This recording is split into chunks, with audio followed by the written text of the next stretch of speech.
प्यारे साथियों, आप सभी का एक बार फिर से स्वागत है हम सभी के परिवार एसएल स्टडी में। साथियों, हमारे जो बाल अवस्था एवं बाल विकास की जो सीरीज है वह लगातार जारी है और आज के इस टॉपिक में हम बात करेंगे बुद्धि का मापन। ठीक है, बुद्धि का मापन और बुद्धि का परीक्षण। ये हमारा पार्ट 2 है। पार्ट 1 बुद्धि का बन चुका है और अगर आपने उसको नहीं देखा तो उसकी वीडियो की लिंक आपको डिस्क्रिप्शन बॉक्स में मिल जाएगी और उसको जो है तो आई बटन में भी उसकी लिंक दे दी गई है, आप उस पर क्लिक करके उस वीडियो को देख सकते हैं। चलिए, आज का जो हमारा टॉपिक है वह है बुद्धि का मापन और बुद्धि का परीक्षण। ठीक है, चलिए शुरू करते हैं।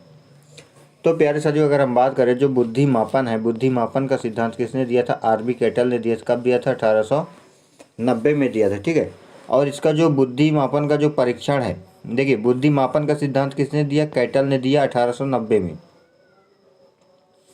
और जो उसका परीक्षण है, बुद्धि का परीक्षण किसने किया था? तो अल्फ्रेड बीने ने किया था 1905 में। ठीक है, इसीलिए इसका बुद्धि को मापन एवं बुद्धि परीक्षणों का क्या माना जाता है? जनक माना जाता है। किसको माना जाता है? अल्फ्रेड बीने को। ठीक है, चलिए आगे देखते हैं।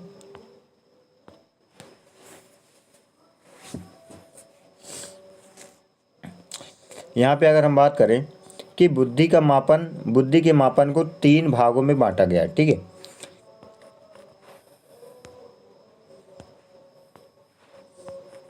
एक नंबर में कि बीने के पहले का काल, पूर्व का मतलब होता है काल, यानी बीने के पहले का समय, बीने का समय और बीने के बाद का समय। ठीक है, यानी बीने के पैदा होने के पहले का समय, बीने के पैदा होने यानी 1905 1911, और बीने के बाद का समय यानी बीने के समय के बाद जो है तो जो यानी 1911 के बाद का जो समय है वह बीने के बाद का समय कहलाता है। ठीक है, अगर बात करें बीने के जो पूर्व है यानी अल्फ्रेड बीने के पूर्व का समय कौन सा है? यानी 1905 से पहले जो समय था वह अल्फ्रेड बीने के पहले का समय माना जाता था।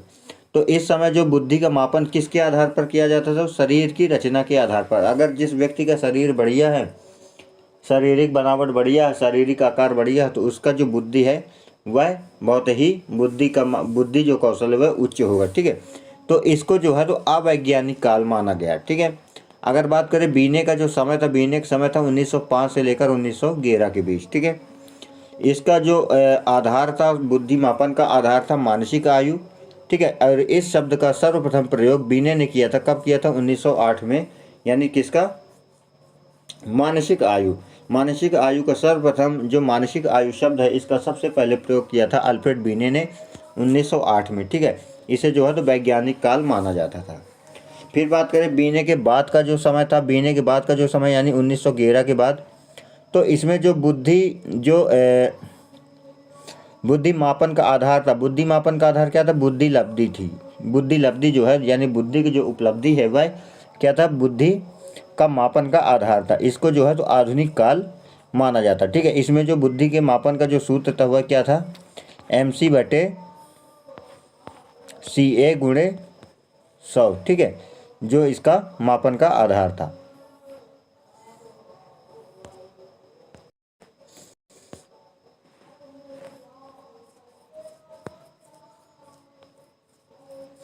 अगर यहाँ पे बात करें कि बीने के पूर्व का जो काल था,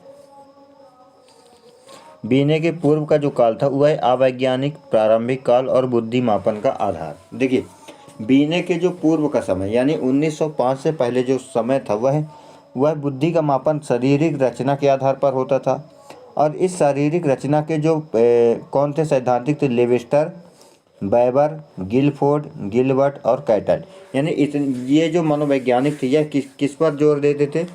शारीरिक रचना के आधार पर बुद्धि का मापन करते थे। ठीक है, जिसमें जो 1772 में जो लेवेस्टर थे, लेवेस्टर ने शरीर की रचना की दृष्टि से सर्वप्रथम बुद्धि का मापन किया था। ठीक है, लेवेस्टर ने जो है तो शारीरिक रचना के आधार पर सर्वप्रथम बुद्धि का मापन किया था। यानी कि जिस व्यक्ति का शारीरिक बनावट बढ़िया है, शारीरिक रूप से अगर वह मजबूत है तो उसका मापन, उसकी जो बुद्धि होगी वह अधिक सफल होगी। ठीक है, 1885 में जो फ्रांसिस गाल्टन थे, फ्रांसिस गाल्टन ने सबसे पहले बुद्धि शब्द का प्रयोग किया था। देखिए क्या है कि बुद्धि का मापन किसने किया था, लेवेस्टर ने किया था 1772 में, और बुद्धि शब्द का सबसे पहले प्रयोग किया था फ्रांसिस गाल्टन ने 1885 में। ठीक है, वहीं बात करें जो 1890 में कैटल ने बुद्धि मापन शब्द का प्रयोग किया, और बुद्धि शब्द का प्रयोग फ्रांसिस गाल्टन ने किया था, और बुद्धि मापन शब्द का प्रयोग सबसे पहले 1890 में कैटल ने किया था। ठीक है, और बुद्धि का मापन किसके आधार पर, शारीरिक रचना के आधार पर लेवेस्टर ने किया था 1772 में। ठीक है, आई होप आपको समझ में आ गया होगा। बात करें अल्फ्रेड बीने का काल, जो अल्फ्रेड बीने का समय तक कब था, 1905 से 1911 तक। इस काल को कौन सा काल माना जाता है, वैज्ञानिक काल माना जाता है, लेकिन इस काल को जो है तो अवैज्ञानिक काल माना जाता है, प्रारंभिक काल माना जाता है, और बुद्धि मापन का आधार माना जाता है। ठीक है, इसको जो है तो वैज्ञानिक काल माना जाता है, विज्ञान पर आधारित। किस पर आधारित है, विज्ञान पर आधारित है। तो बात करें यहाँ पे जो बुद्धि मापन का आधार क्या था, मानसिक आयु थी, लेकिन इसमें जो है तो बुद्धि मापन का आधार क्या था, शारीरिक रचना थी। ठीक है, इसके जो प्रमुख व्यक्ति थे अल्फ्रेड बीने थे, लेकिन इसके प्रमुख व्यक्ति लेवेस्टर, ब्रेबर, गिलफोर्ड, गिलबर्ट और कैटल थे। ठीक है, चलिए आगे देखते हैं। इसमें जो है तो सहयोगी यानी अल्फ्रेड बीने के सहयोगी कौन थे, साइमन थे। यह फ्रांस के पेरिस विश्वविद्यालय में क्या थे, प्रोफेसर थे। कौन, जो साइमन थे, साइमन ये फ्रांस के जो पेरिस है, फ्रांस की राजधानी क्या है, पेरिस है। तो पेरिस में जो है तो एक विश्वविद्यालय में क्या थे, यह एक प्रोफेसर थे। ठीक है, जो स्कूल कौन, नगर पालिका, कहाँ पे, जो नगर पालिका थी वहाँ पे, तो वहाँ पेरिस में जो है तो एक नगर पालिका थी, उस स्कूल में क्या थे, यह एक प्रोफेसर थे। ठीक है, इन्होंने 1905 में रिजल्ट निम्न दिया था। ठीक है, जिसमें इन्होंने बताया कि 3 से 15 वर्ष तक के बच्चों को जो तो इन्होंने क्या किया कि 30 प्रश्न दिए। ठीक है, और 30 प्रश्नों के आधार पर उनके उम्र 3 प्रश्न जो कि क्या थे, बच्चों के जो 3 से 15 वर्ष तक के बच्चों को 30 प्रश्न, और प्रत्येक उम्र के बालक को जो है तो 5 प्रश्न देते थे। ठीक है, बात करें यहाँ पे आगे, लेकिन 4 वर्ष के बालक के लिए 4 प्रश्न, 11 व 13 वर्ष के बालक के लिए कोई प्रश्न नहीं दिया जाता था। ठीक है, चलिए आगे देखते हैं।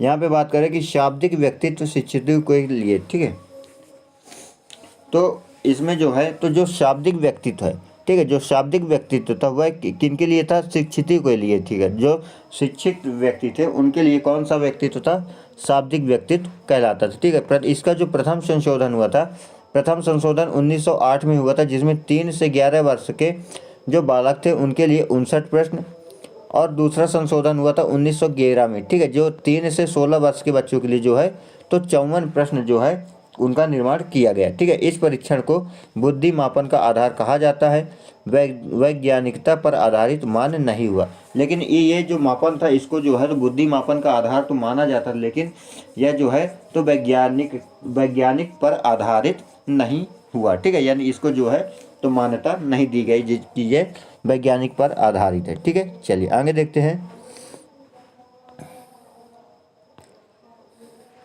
बुद्धि मापन का जो आधुनिक काल था, देखिए हमने अल्फ्रेड बीने के समय यानी 1905 से पहले, 1905 और 1911 के बीच का, अब हम देखेंगे 1911 के बाद का समय यानी 1911 और 1912। तो इसको किसने दिया था, विलियम स्टर्न ने दिया था। किसने दिया था, विलियम स्टर्न ने। ठीक है, उन्होंने क्या कहा कि बुद्धि लब्धि शब्द का, इन्होंने क्या किया कि बुद्धि लब्धि शब्द का सबसे पहले प्रयोग किसने किया था, तो विलियम स्टर्न ने किया था। ठीक है, और बुद्धि मापन का सबसे पहले किसने किया था, तो लेवेस्टर ने किया था। और बुद्धि शब्द का प्रयोग किसने किया था सबसे पहले, तो सबसे पहले किया था बुद्धि शब्द का प्रयोग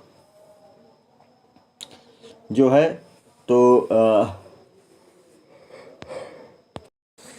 तो बुद्धि शब्द का प्रयोग जो है तो सबसे पहले फ्रांसिस गाल्टन ने किया था, और जो है तो कैटल ने बुद्धि का मापन किया था। ठीक है, इस प्रकार इसमें जो है तो बुद्धि लब्धि जो है तो मानसिक आयु और वास्तविक आयु में जो है तो यह एक अंतर स्पष्ट करती है। ठीक है, और इन्हें क्या बुद्धि लब्धि सूत्र का जनक माना जाता है। बुद्धि लब्धि का सूत्र क्या है, इसमें MC/CA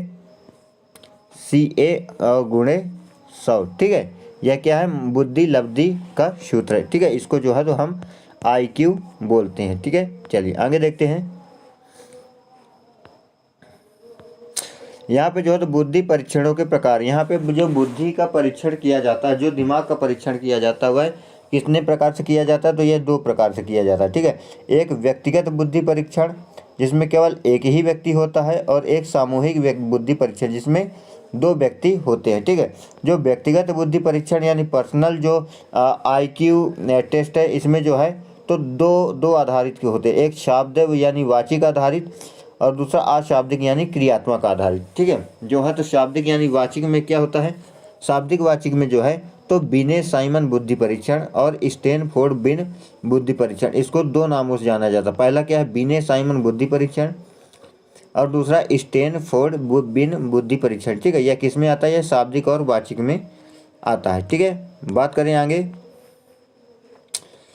जो अशाब्दिक क्रियात्मक, जो अशाब्दिक का मतलब क्या होता है, क्रियात्मक होता है, इसमें जो है तो वाचन यानी बोलचाल नहीं होता। ठीक है, इसके को है तो वेस्लर, वेलेव्यू और भाटिया भेटरी।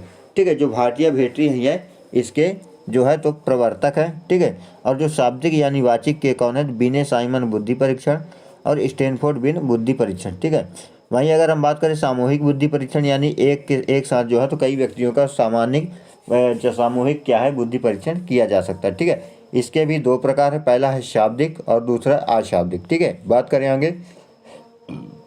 इसमें जो शाब्दिक में क्या है, आर्मी अल्फा, और अशाब्दिक में आर्मी बीटा। ठीक है, इसके जो 2 भेद हैं। चलिए आगे बढ़ते हैं। तो यहाँ पे अगर देखें, ये जो आर्मी अल्फा में इसमें जो है तो शिक्षित लोगों को रखा जाता है, और जो आर्मी बीटा है, आर्मी बीटा में जो है तो अनपढ़ लोगों को रखा जाता है। ठीक है, चलिए आगे देखते हैं। जो स्टैनफोर्ड बिन बुद्धि परीक्षण है, जो स्टैनफोर्ड बिन बुद्धि परीक्षण है, इसको किसने दिया, तो टर्मन ने दिया था। यह जो है तो 2 से 14 वर्ष तक के बच्चों के लिए है। इसमें जो है तो टोटल 90 प्रश्न है, और प्रत्येक बच्चे से यह 10 प्रश्न संबंधित है। ठीक है, शाब्दिक और इसमें जो है तो व्यक्तिगत दोनों प्रकार के विचार रखे जाते हैं। बात करें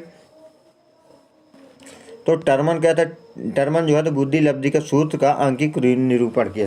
टर्मन ने क्या किया था कि जो बुद्धि लब्धि का सूत्र है उसका आंकिक निरूपण किया था। उन्होंने क्या दिया कि बुद्धि लब्धि का सूत्र जो है तो मानसिक आयु बटे वास्तविक आयु गुणे 100। मानसिक आयु क्या होता है, यानी MC है ना, मेंटली एज, और जो वास्तविक आयु होती है यानी जो रियल एज होती है वह, उसमें गुणे 100 कर दिया जाता है, तो हमें क्या मिल जाती है, बुद्धि लब्धि मिल जाती है। ठीक है, चलिए आगे देखते हैं।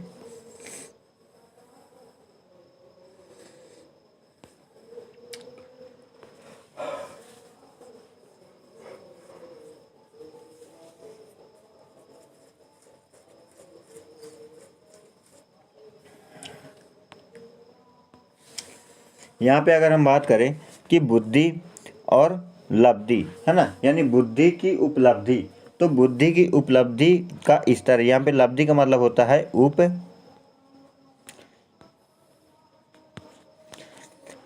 ठीक है, इसके रूप है। देखिए बुद्धि के क्या प्रकार, पहली क्या है, जड़ बुद्धि। जड़ बुद्धि को जो बुद्धि लब्धि कितने, 0 से 25 होती है। मूढ़ बुद्धि या महामूर्ख बुद्धि, इसकी जो बुद्धि लब्धि होती है 25 से 50। मूर्ख बुद्धि 50 से 70। मंद बुद्धि वाला, इसका IQ लेवल होता है 70 से 80। पिछड़ी बुद्धि वाला IQ लेवल 80 से 90। सामान्य बुद्धि वाला 90 से 100। ठीक है, प्रखर या उच्च तीव्र बुद्धि वाला, जिसका जो IQ लेवल 110 से 125 होता हुआ है, प्रखर या उच्च तीव्र वाला बुद्धि वाला व्यक्ति होता है। अति प्रखर, अति उच्च, अति तीव्र और सृजनात्मक, इसका जो IQ लेवल होता है वह 125 से 140 के बीच होता है। और जो 9वें नंबर में प्रतिभाशाली बुद्धि वाले बालक, यानी ऐसे बालक जो प्रतिभाशाली बुद्धि के होते हैं, वह उनका जो IQ लेवल होता है वह 140 से अधिक होता है। ठीक है, आई होप आपको ये क्लियर हो गया होगा। आगे देखते हैं। अगर यहाँ पे बात करें जो वेस्लर वेलेव्यू परीक्षण जो है, तो इसको दिया था सन 1955 में दिया था। ठीक है, जो वेस्लर यह जो वेस्लर वेलेव्यू जो परीक्षण है, यह जो है तो वैज्ञानिकों के नाम पर ही आधारित है। यह जो वेस्लर थे, यह कहाँ के थे, अमेरिका के मनोवैज्ञानिक थे। कहाँ के वैज्ञानिक थे, अमेरिका के मनोवैज्ञानिक थे। और जो वैलभ्य वैलभ्य क्या है, यह एक चिकित्सालय यानी एक हॉस्पिटल है। और जो त्रिपूर्ति यह क्या है, अशाब्दिक है ना, जो चित्र प्रति होता है। ठीक है, अगर मापनी की बात करें तो वांसलर और वैलभ्य मापनी का निर्माण इन्होंने किसका निर्माण किया था, तो वांसलर वैलभ्य मापनी का निर्माण किया था, जो 16 से 60 वर्ष के वयस्क और बच्चों दोनों के लिए अशाब्दिक था। ठीक है, बात करते हैं आगे। ये जो भाटिया बैटरी बुद्धि परीक्षण, इसको दिया था सन 1963 में। किसने दिया था, चंद्रमोहन भाटिया ने दिया था। किसने दिया था, चंद्रमोहन भाटिया ने दिया था। और यह कहाँ के थे, यह इलाहाबाद यूपी के थी। और इन्होंने अशाब्दिक यानी शिक्षित और अशिक्षित दोनों को जो है तो एक साथ रख जोड़ा। ठीक है, भारत में निर्मित जो प्रथम क्रियात्मक बुद्धि परीक्षण किसने दिया था, तो चंद्रमोहन भाटिया ने ही दिया था। ठीक है, चलिए आगे देखते हैं। बिने हिंदुस्तानी परफॉर्मेंस पॉइंट स्केल, हिंदुस्तानी बिने साइमन बुद्धि परीक्षण, इसको कब दिया गया था, तो इसको दिया गया था 1922 में। इसका नाम क्या था, बिने हिंदुस्तानी परफॉर्मेंस पॉइंट स्केल, हिंदुस्तानी बिने साइमन बुद्धि परीक्षण। ठीक है, यह कहाँ था, लाहौर विश्वविद्यालय में। और इसको दिया था डॉक्टर CH राइस ने। ठीक है, जिसमें जो है तो शाब्दिक और व्यक्तिगत दोनों बुद्धि लब्धि शामिल है। ठीक है, इसमें जो है तो निर्मित प्रथम शाब्दिक बुद्धि परीक्षण। इसमें बात करें, एक औसत बुद्धि लब्धि होती है। ठीक है, अगर वह ऊपर है तो वह उच्च बुद्धि वाला है, और नीचे जो है तो मंद बुद्धि वाला बालक है। ठीक है, चलिए आगे देखते हैं। तो आई होप साथियों आपको ये पूरा कॉन्सेप्ट क्लियर में आ गया होगा। वीडियो पसंद आया तो वीडियो को लाइक कीजिए, शेयर कीजिए, चैनल को सब्सक्राइब कीजिए, और फिर मिलेंगे एक नए वीडियो के साथ। तब तक के लिए जय हिंद, जय भारत।